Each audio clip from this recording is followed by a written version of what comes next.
Then I had to sit and really think about what is going on in my life. I felt the weight of the world for me to do great.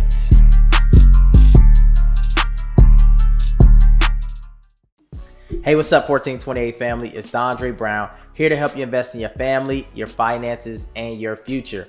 So this is a week that for all investors, you should be preparing for, having your plan for, and getting ready for. So whether it's penny stocks, you're trying to do, invest in some growth stocks, this is a week to really be paying attention to. We have the presidential inauguration coming up, and we also know that with that is going to lead to some policy changes as well as some impacts in the market. But this week is also important because we have a lot of companies that are going to be presenting their financial earning reports, right?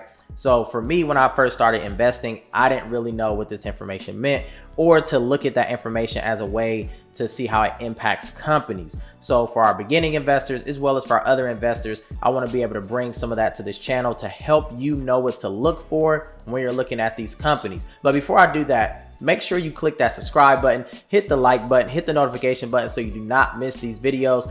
I'm going to teach you how to learn and what to look for, as well as I welcome comments in the channel that can help me grow on my channel as well. So we look at this as a community where we're all learning from one another. But let's jump in.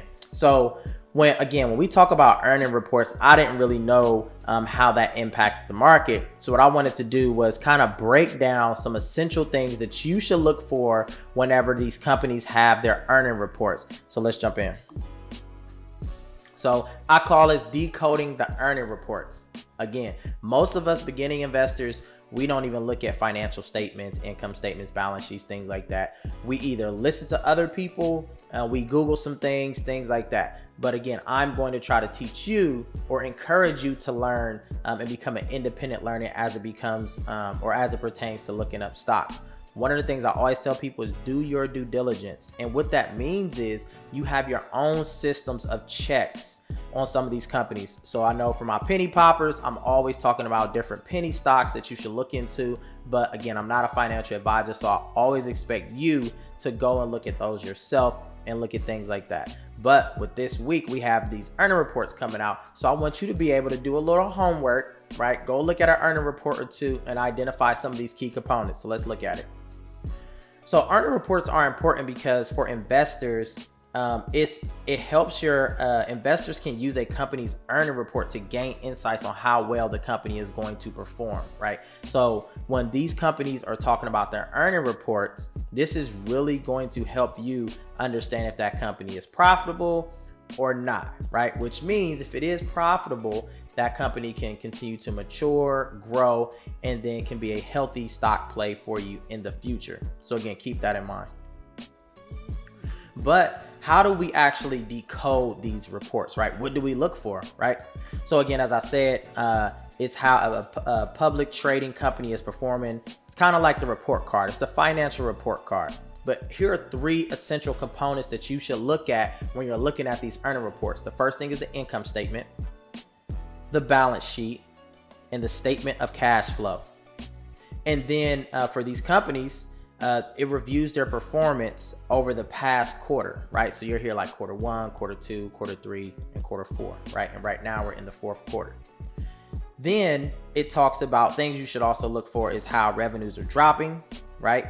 And what is the cost of sale? If the cost of sale is increasing, right? And the debt is decreasing or expenses are decreasing, that's a good look. But let's look at an income statement, right? So income statement measure a company's performance over a specific period. Income statements are also known as profit and loss statements or earning statements. So if you see those on documents, those words are pretty much interchangeable. But here are things to consider: revenue, expenses, and net profit. I circled those here on this particular slide so that you can kind of see Amazon.com. This was a few years ago, and it kind of tells you what their sales were, their operating expenses, their net income, their profit. And then if you think about it like this, increase in revenue and a decrease in expenses, right, equals profitability, right? More profit. So if companies are able to receive more money and spend less, then that's a good situation for them. So when you're looking at an income statement, Take a look at some of those things, mark them up, circle the numbers. What's adding up? Is the net income coming out as a loss or a gain, right? How close are these companies to paying off their debt? Things like that. So a balance sheet, I gave you an example, but a balance sheet is a statement of the net worth. It's what the company owns and what it owes. So if you want to remember this formula, which I think is pretty simple, it's assets equals liabilities plus shareholders' equity, right? So looking at this in particular sheet or slide, you see that they have the assets listed. You see the liabilities, right? And then you see the shareholders' equity.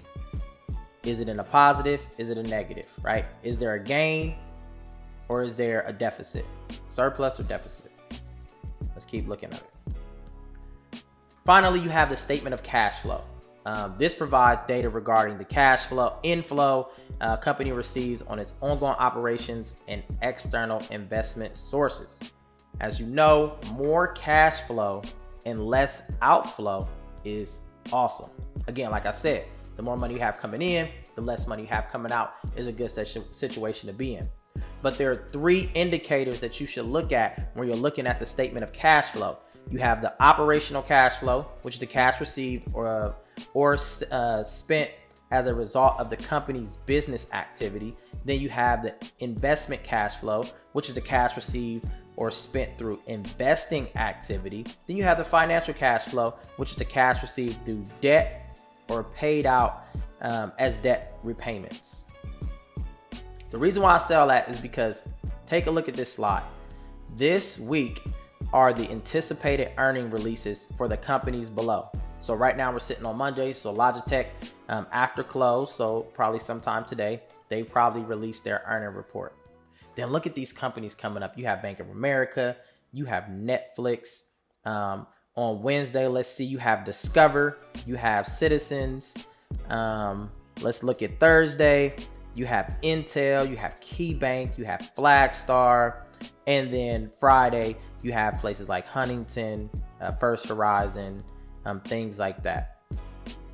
So again, when we're taking a look at earnings reports, right? Or people are saying like, go look at the earnings report. Oh, the earnings came out. The reports came out. You want to go take a look at it, right? To kind of get a gist and an understanding of the company's financial growth, right? Has this company paid off all their debt? If a company shows that it pays off all their debt, that's one step to a good situation with that company, right? So now they're not owing individuals, and the money that they're bringing in is money that they can use to expand the company, which means if they're able to expand the company, if you're invested in that company, profits can go up for you, shares can go up for you, right? So all of these things will begin to make sense as you begin to dig a little deep in there. So in the comment section, let me know if there's a particular company that you're interested in, especially looking at that list. You can go back and pause the video and look at that list. Take a look at their earnings report and tell me what you found, right? What does their balance sheet say, right? What does their income statement say, right? Do you think that, or do you believe that that company was profitable? Look at their quarter-to-quarter finances, right? Did they increase? Did their revenue increase from quarter to quarter?